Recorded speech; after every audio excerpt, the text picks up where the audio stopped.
इंसानी मोहल्ले में चुड़ैलों की छठ पूजा। गीता, तुमने छठ की तैयारी कर ली? दिवाली जा चुकी है और 6 दिन बाद छठ आने वाला है। हाँ, मुझे अच्छे से याद है और अभी मैंने कुछ तैयारी नहीं की। अब करूंगी मैं छठ की तैयारियां। सीमा और गीता सब्जियां लेकर घर जा रही होती हैं कि तभी उन्हें गांव में 4 खूबसूरत औरत हाथों में सूट लिए दिखती हैं। अरे आप लोग कौन है? आज से पहले आपको कभी गांव में नहीं देखा। जी हम इस गांव में नए हैं। हाँ जी, हमने यहाँ अपना नया बंगला लिया, त्रिवेदी जी का बंगला। उस अनजान औरत के मुंह से ये सुनकर सीमा और गीता की सांस थम सी जाती है। आसपास की हवाएं अचानक से स्थिर हो जाती हैं। अचानक ही वहां कुछ कुत्ते आकर तेज तेज भौंकने लगते हैं। तभी सीमा, पर वो बंगला तो काफी सालों से बंद है और उसका ना तो कोई ग्राहक है और ना ही कोई मालिक। फिर आपने वो बंगला किससे खरीदा? जी ओनर से। और किससे? हमने तो ओनर से ही खरीदा है, पक्की रसीद के साथ। अच्छा ठीक है, अब आप लोग जाइए, अगर कोई जरूरत हो तो हमें कहिएगा। जी बिल्कुल। अब चारों ही अनजान औरतें गांव के पुराने खंडर बंगले के अंदर जाती हैं और घर में घुसते ही घर के दरवाजों को बंद कर लेती हैं। घर में चारों ओर अंधेरा छा जाता है और भयानक आवाजें आने लगती हैं। और फिर अचानक वो चारों ही खूबसूरत औरतें एक भयानक चुड़ैल में तब्दील हो जाती हैं। चलो आखिरकार हम आ ही गए इंसानों के मोहल्ले में रहने के लिए। अब देखना एक एक करके मोहल्ले के हर एक इंसान को मौत के घाट उतार देंगे। हाँ सही कहा, चलो आज से ही हम इंसानी मोहल्ले में अपना आतंक मचाना शुरू करते हैं। अब वो सभी भयानक चुड़ैल आसमान में उड़ती हुई इंसानी मोहल्ले का भ्रमण करने लगती हैं। अरे इस इंसानी मोहल्ले में तो दूर दूर तक कोई नजर ही नहीं आ रहा। सुबह से एक भी मांस का टुकड़ा नहीं खाया। अरे रुको, वहाँ देखो उस तरफ छत पर कुछ औरतें हैं जो आपस में बातें कर रही हैं। चलो आज इसी से अपना पेट भरते हैं। अब वो भयानक चुड़ैल उड़ती हुई छत पर बैठी उन औरतों के पास जाती हैं, जहाँ वो औरतें आपस में आने वाले छठ पर्व से जुड़ी बातें कर रही होती हैं। देवरानी जी, आप कर रही हो ना ये छठ पर्व अपने सुहाग और बच्चों के लिए? हाँ मैं तो कर रही हूँ और इस बार मैं सोच रही हूँ कि अपनी बहन से भी करवाऊँ। शादी के कई साल हो गए और अब तक उसकी कोई संतान नहीं हुई। मैं चाहती हूँ उसे एक सुंदर सा बेटा हो। हाँ जरूर, छठ मैया से तुम ये मन्नत मांग लो और अपनी बहन से छठ करवाना। देखना अगले साल तुम्हारी बहन का खूबसूरत बेटा पैदा होगा, क्योंकि छठ मैया हर किसी की सूनी गोद को भरती हैं। अच्छा चलो बहुत रात हो गई है, अब आराम कर लो। अगले दिन बाजार से छठ पूजा का सामान भी खरीदना, कल से छठ पूजा का बाजार लग जाएगा। अब सभी औरतें वहां से उठकर जाने लगती हैं। अरे तुम लोग पागल हो, ये औरतें उठकर जा रही हैं और तुम हो कि इन्हें जान से मारने की जगह इनकी बातें सुनकर इन्हें जाने दे रही हो। उनकी बातों में कुछ तो दिव्य ताकत थी जिसके कारण हमारे हाथ उनको मारने के लिए ही नहीं उठ पाए। क्या सच में इनकी छठ माता में इतनी ताकत है? वैसे तुम लोगों ने उनकी बातें सुनी। इन्होंने कहा कि छठ माता का व्रत सुहाग और बच्चों की प्राप्ति के लिए किया जाता है। ऐसे है तो हमारा भी कोई नहीं दुनिया में। हमारे पति और बच्चे पता नहीं किस लोक में हैं और हम अब भी भटक रहे हैं। काश हम उस दिन उस श्रापित गांव में नहीं जाते। एक काम करते हैं, हम सभी चुड़ैल भी इंसानी गांव में छठ पूजा करते हैं। क्या पता छठ माता की कृपा से हमें भी हमारा सुहाग और बच्चा मिल जाए। अब अगले दिन गांव की औरतें थैला लेकर बाजार की तरफ जा रही होती हैं कि तभी वो चुड़ैल इंसानी रूप में उनके पास आकर, आप लोग कहाँ जा रहे हो? जी कुछ दिनों बाद हमारी छठ पूजा आने वाली है, बस उसी की खरीदारी करने के लिए बाजार जा रहे हैं। अच्छा, हमें भी करना है छठ पूजा। क्या आप हमें इसका विधि विधान बता सकती हैं और इसे करने से क्या क्या लाभ होते हैं?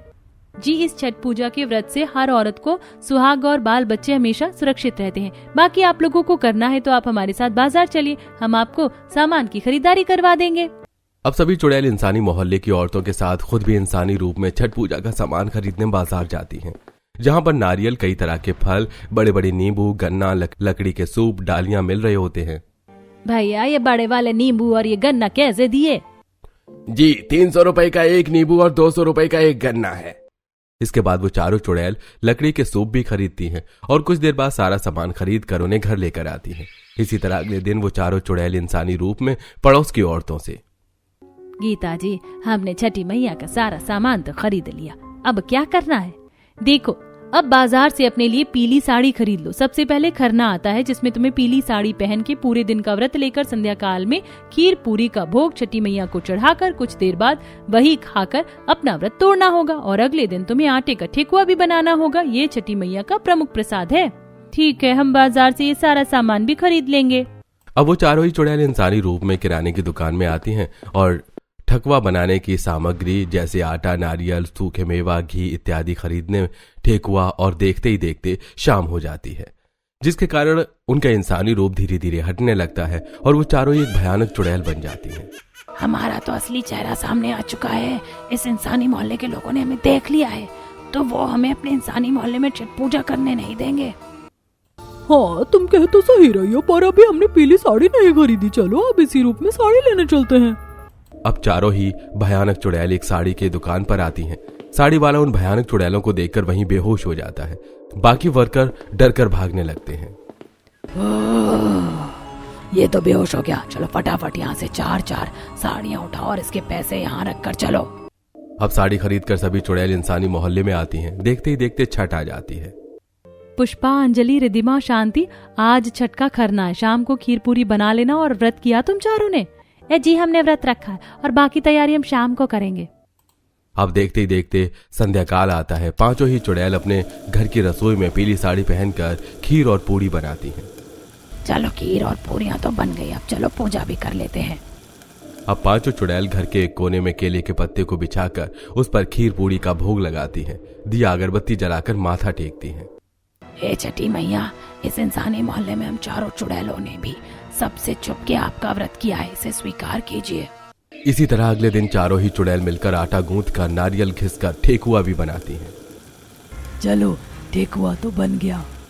अब अगले दिन छठ घाट पर मोहल्ले की सभी औरतें साड़ी सिर पर, घूंघट, सिर से नाक तक का सिंदूर करके घाट के पानी में खड़ी होकर छठ पूजा करती हैं कि तभी वहां पर वो पांचों चुड़ैल भी इंसानी रूप में छठ का डाला सिर पर रखकर घाट के पास आती हैं और अपना डाला नीचे रखती हैं। तभी अचानक आसमान में चारों तरफ अंधेरा छा जाता है।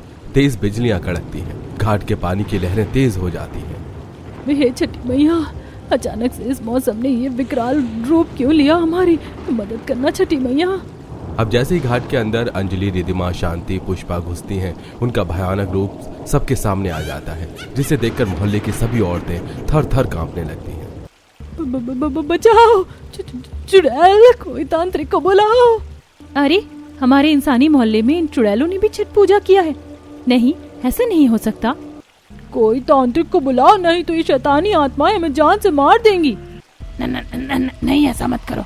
हम आप लोगों के साथ कुछ नहीं करेंगे। हम बस आपके इंसानी मोहल्ले में ये छठ पूजा करना चाहते हैं। हम लोगों ने सुना है छठी मैया सबका सुहाग, बाल बच्चे की रक्षा करती हैं। हमने भी उन्हीं के लिए व्रत किया है। क्या मतलब आपका? जी, कई साल पहले हम लोग एक श्रापित गांव में रहते थे, जो गांव श्राप के कारण पूरी तरीके से जलकर राख हो गया था और उसी में हम अपने अपने पतियों और बच्चों को खो बैठे। उनकी आत्मा न जाने कहाँ भटक रही है। हमने उन्हें हर जगह ढूंढने की कोशिश की, कोई मोहल्ला, कई शहर और कई गांव में जाकर उनकी तलाश की, पर वो हमें कहीं नहीं मिले। पर जब हम इस गांव में आए तो हमें पता चला कि छठ पूजा करने से औरतों के पति और बच्चों की रक्षा होती है। तो हम चाहते हैं कि जहाँ भी वो लोग हैं, छठी मैया हमें भी उनके पास ही पहुँचा दे और हमेशा हमेशा के लिए हमें मुक्त कर दे। तुम्हारी कहानी तो बड़ी दुख भरी है। चलो चलो, हम नहीं बुलाते किसी तांत्रिक और पंडित को। तुम कर सकती हो इंसानी मोहल्ले के छठ घाट में अपनी छठ पूजा। अब पांचों ही चुड़ैल इंसानी मोहल्ले में छठ पूजा करती हैं और घाट में खड़ी होकर सूरज भगवान को अर्घ देती हैं। तभी सूरज से एक तेज प्रकाश चारों चुड़ैलों के ऊपर पड़ता है और उनके सामने उनके पति और बच्चे आकर खड़े हो जाते हैं। छठी मैया, तूने मेरे पति और बच्चों को मेरे सामने लाकर खड़ा कर दिया। तेरा लाख लाख शुक्रिया।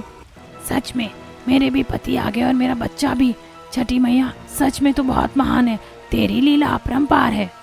अब सभी चुड़ैल अपने अपने पति और बच्चों के साथ छठ पूजा पूरी विधि विधान के साथ करके हमेशा हमेशा के लिए अपनी दुनिया में लौट जाती हैं।